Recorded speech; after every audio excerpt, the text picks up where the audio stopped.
And then what did you make of Sophie Cunningham's flagrant foul on JC towards the end? It was a flagrant foul. You think it's like defending the team, or how do you view just how it all? I view it as a flagrant foul.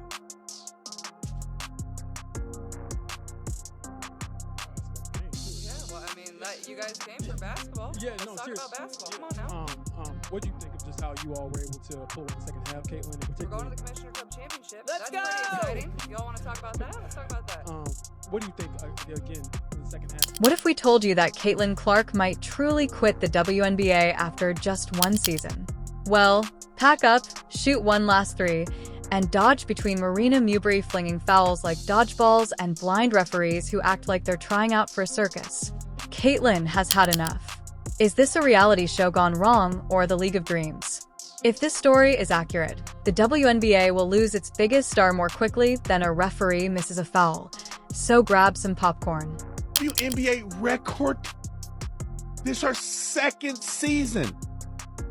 And you put the numbers together, it's like 10 seasons. That girl did it in 10 seasons. That means she had won a season. Caitlin Clark is... When Caitlin Clark gets to 10 seasons, she's going to have 100 of these.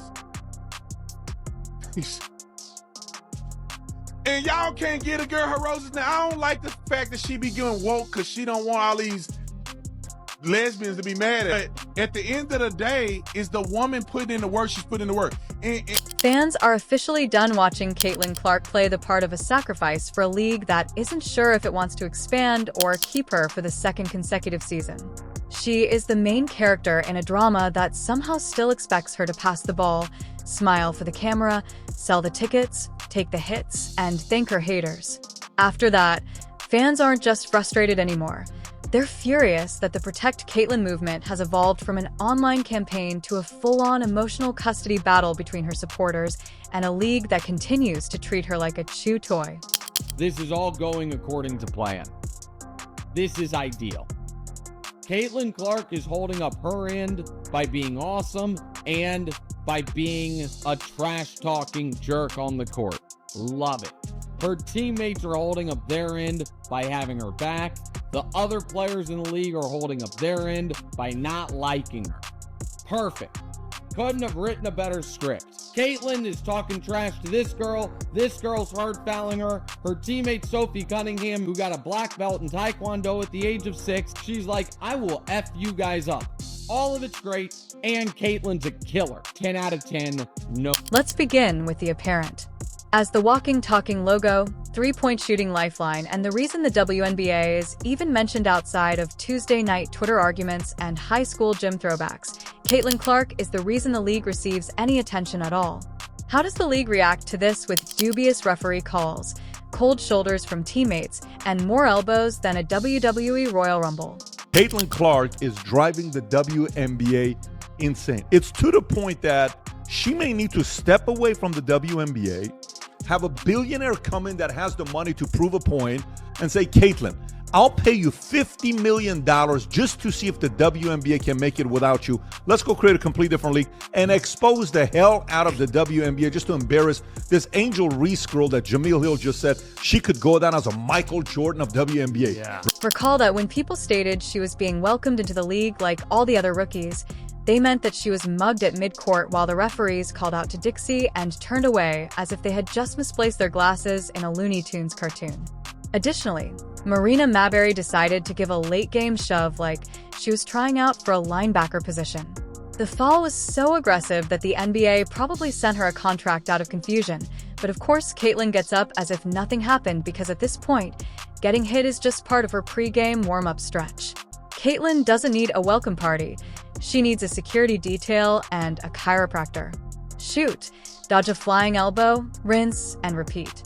What's really crazy is that every time Caitlin even breathes too hard close to a veteran, she's called entitled. When she takes a hard foul, it's part of the game, and she doesn't take it personally. Instead, they accuse her of being distant. Meanwhile, the league's fan base is out there running digital CPR on Caitlin every time someone clocks her, acting like it's amateur night at Fight Club. Fans hit rewind, break it down frame by frame like it's the Zapruder movie, and scream into space. How is that not a flag rant? I will say this. when Caitlin Clark was out, they lost 55% of their viewership. So, like, basically, Caitlin Clark is paying all their salaries. Pretty much. I mean, at the end of the day, you can hate her as much as you want, but she's brought in millions of fucking dollars. So you should be kissing her ass. And that kind of defeated the purpose of Angel Reese's argument of she's like, hey, it's not just Caitlin Clark that is bringing all the viewership to the WNBA. It's like, well, it definitely is. It's like it kind of proved that with the viewership rating being down that she significantly increases viewership. They try so hard to compare her to Caitlin Clark. They try. So The referees were quiet. The league is more concerned with the clothing code than with player safety. It seems like the entire ecosystem has gone crazy, and now fans are pleading with Caitlin Clark to leave. Imagine her landing a shoe deal, hitting the broadcast booth, or simply taking her skills to Europe, where basketball is basketball and not a high-stakes game of let's see how much abuse one woman can endure before she goes overseas. She would get paid, protected, and most likely met at the airport with flowers rather than flying elbows. Let's face it, the WNBA is running a Caitlin Clark content farm and feeding her the same slop every week. Needless drama, bad calls, and zero support. Fans view it. Come watch Caitlin Clark and the others. It's like she's Beyoncé, and the rest of the league is a complete mess. The media notices it. Even those who pretend not to like her secretly look at the schedule to see when she's playing because love or hate. Nobody wants to watch the main character get sabotaged in every episode. She's brought more to the league in 2 seasons than some franchises have in 20 years, and yet she's treated like a guest at her own party. Even the promos are awkward. No disrespect, simply the facts about Destiny's Child. Fever and Sun hold a brawl and a basketball game breaks out. This was something. Caitlin Clark, without question, gets raked across the face. I think she gets poked in the eye, but it's difficult to tell. If you're the Indiana Fever, you cannot stand by and let that happen. They need to make it clear to the officials. If you're going to let this happen, then we're going to stand up for our player and make a mess of the game, and you're going to have a big mess on your hands. So you need to stand up for this. You need to do something about this. You just learned with definitive data and beyond question that Caitlin Clark controls more than half the audience for the entire WNBA. Last time we checked, she had more stripes than a zebra in a barcode factory. She's out here averaging 25 points, 8 assists, and 12 microaggressions per game while grinning. And let's not forget about the constant gaslighting. It's not that bad. She's just being dramatic. What else is required of her? Levitate fans are not naive. They observe the double standard, the way the league goes above and beyond for some players while blatantly disregarding others, the forced narratives, the passive-aggressive interviews, and the locker room politics. They are also weary of seeing Caitlin struggle for a spot on a team she created and of seeing her ignored everywhere. They're sick of acting like this is acceptable and are voting like it's a popularity contest in middle school. She's smart enough to know when she's being played, so if she leaves after the season, it won't be because she couldn't hack it.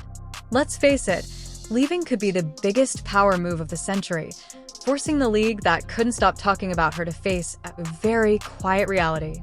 There won't be any more crowded arenas, record-breaking streaming, or casual admirers watching to see what she does next. Us were expecting some sort of dip since Caitlin Clark has been out with injury, but I don't think all of us were expecting the entire viewership of the entire WNBA to be down. And this tweet from Christine Brennan really stuck out to me. She said one player gets injured and more than half the TV audience for the entire league disappears. Has any other athlete ever had that kind of impact on a sport? Golf without Tiger definitely dropped precipitously on occasion, but not like this. This news is alarming for the league, and it's alarming for the league because this is such a crucial year for the WNBA. Occurs, they reintroduce promotional bobbleheads and give away 2 tickets for 1. Put motivational sayings on the court and hope that people will overlook the spoiler warning. When Caitlin Clark leaves the WNBA, it turns into another trivia question. Remember that league that had that superstar for Hot Minute? Don't even begin with the people who say she should stay and tough it out. She has done so by defending herself against players who are more interested in playing defense than winning games. At some point, toughness isn't the answer. Self-respect is. And while we're at it, How is the league not taking advantage of this moment? After being treated like a human piñata, you would think that Caitlin Clark would be launching red carpets, promoting her, and creating marketing campaigns that don't look like they were photoshopped in 2003, but instead there is more shade, more hits, and more missed opportunities. She is a once-in-a-generation star who is relatable, marketable, and somehow still humble. Fans have had enough and are not only watching the games, they are also rooting for her and posting videos criticizing the league and demanding justice, acting as unpaid interns in the Caitlin Clark Public Relations Department. If she decides to step down at the end of this season, she will not be leaving alone because she will be taking millions of devoted viewers, the kind who purchase tickets and watch games with her, wear the merchandise, and let out an unreserved scream each time she touches the ball.